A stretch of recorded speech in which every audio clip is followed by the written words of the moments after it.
خصوصا تاجران، خصوصا څوک تاجران د خلکو د بېوسۍ نه به فایده نه اخلئ. ګورئ د خلکو د بېوسۍ نه به فایده نه اخلئ. بعضې مالونه پټئ، کله ضرورت راشي او خلک محتاج شي بیا چې څنګه دوی مرضي هغه شان کوي.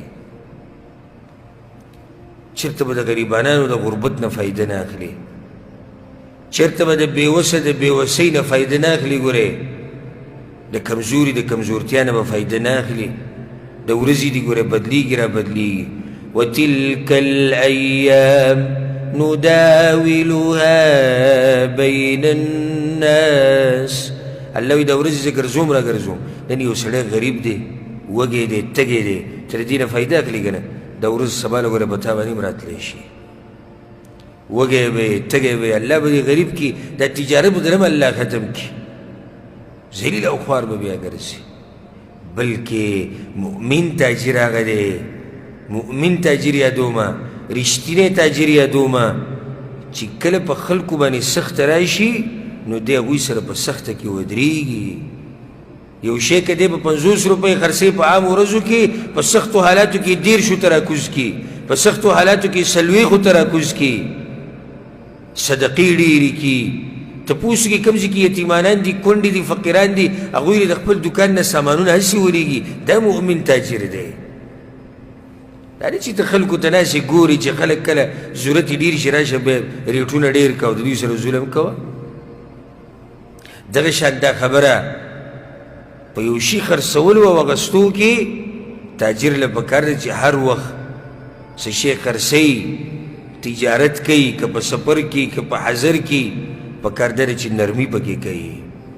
څه پکې کوي؟ نرمي. رحم الله رجلا سمحا اذا باع واذا اشترى واذا اقتضى. الله دې رحم وکړي پیغمبر صلی الله علیه وسلم په هغه سړي باندې چې یو شی خرڅوي نو په هغې کې هم نرمي کوي، چې یو شی اخلي په هغې کې هم نرمي کوي، او چې فیصله کوي خپل حق د چا نه اخلي په هغې کې هم نرمي کوي.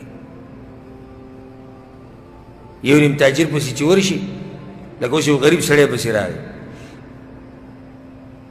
او یو شی ورته یاد کړو چې دا په 15 روپۍ دی. هغه غریب داسې بس خوله ورته چینګه کوي، ما سره جیب کې 12 روپۍ پرتې نه زوی دا 3 روپۍ جیب نه اچوه بس. نه نه، سمحا اذا باع، نرمي. هېڅ خبره نه لکه ویې سزا، هېڅ خبره نه 12 هم راکوه الله بنده. زه د داسې تاجر په تجارت کې الله برکت اچوي. البیک بروش والا تاسو پیژنئ ټول درته پیژنئ که نه؟ خوړلی هم دی، تاسو مشهور دی. دې سړي په دې مال کې الله ناشنا برکت اچولی. بروش دی نور هم ګټې ګټې کمپنیانې شتي او کیدای شي د دې بروش نه خوږ ومي، خو د ده په بروش باندې که مکه ده، که مدینه ده، که طایف دی، که ریاض دی، که قصیم دی، خو چې د ده ځي ته ورځې دوکان ته نو لینډ به پکې لازم لګېدلی. ما خو لا د اوسه پورې البیک بروش سره خالي نه دی لیدلی. که تاسو کې چا لیدلی صحیح همیشه پې لینډ ولګېدلي. د ده نه یو پیر انټرویو اخیستی کېده، وي دې کې راز څه دی، کومې مسالې استعمالوي ته؟ هغه خبره د مسالو نه ده، وي مسالې خو هر سړی استعمالوي. ما چې کله اولنی دوکان کولاو که وړوکی ورته کې و نو دا مې لوز وکړو چې زه کله یو بروش خرڅومه نو په دې کې به 2 ریاله د الله لپاره وي. او د اوسه پورې د یو ورځ کې ګوره د هغه د ملیونونو فایده راځي. ګوره په یو ورځ کې په دې هر څه کې د الله حق دی. نو چې کله هم دته اکاونټ کې پیسې راووړي نو اول حساب وکړي، لکه حساب ولګوئ، کوم چې ورسره محاسبین ناسي حساب ولګوئ، څومره به کېږي، دومره به کېږي، دا دې لر کا، دومره کروړه، دومره ملیونه، دومره لاکه ریال دی که ډالر دی که هر څه دا د الله لپاره دی. اوس دې نه بعد چې کوم دي دا زما دي راکه، ځکه دا حال دی. او زمونږ هغه چې غریب ورته وایي نشته راسره 2 روپۍ راسره، ځه کېنه سامان کې ځه. هلکه ورته وایي غریب یې، ویسه هلکه ویسه، هېڅ خبره نه، نور سړي په کاري ورسره ویسه که نه. داسې تاجر خوند کوي.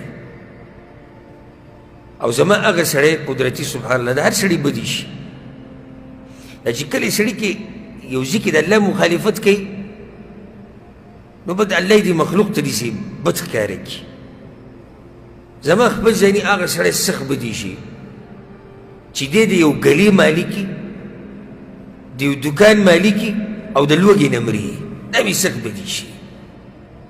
ناست به په دوکان کې جوړه به هم د کاټن اچولي، تورې سپلۍ، هغې له به ښه ټیټ پالش ورکړی، او که څوک ورته وایي چې 2 روپۍ کمې دي، کې سامان ځه مړه سپینې جامې دې وایي څه فایده د دې کاټن او د دې دوکان او د دې تجارت. ته غریب له یو شی نشي ورکولی، ته په سخته کې غریبانو سره نشي ودرېدی، ته په سخته کې د خپلو کلیوالو سره نشي ودرېدی، ته په سخته کې د یتیمانانو سره نشي ودرېدی، ته په سخته کې د مسلمانانو سره نشي ودرېدی. په دې تجارت څه کوو مړه؟ څه خیال دی په دې تجارت څه کې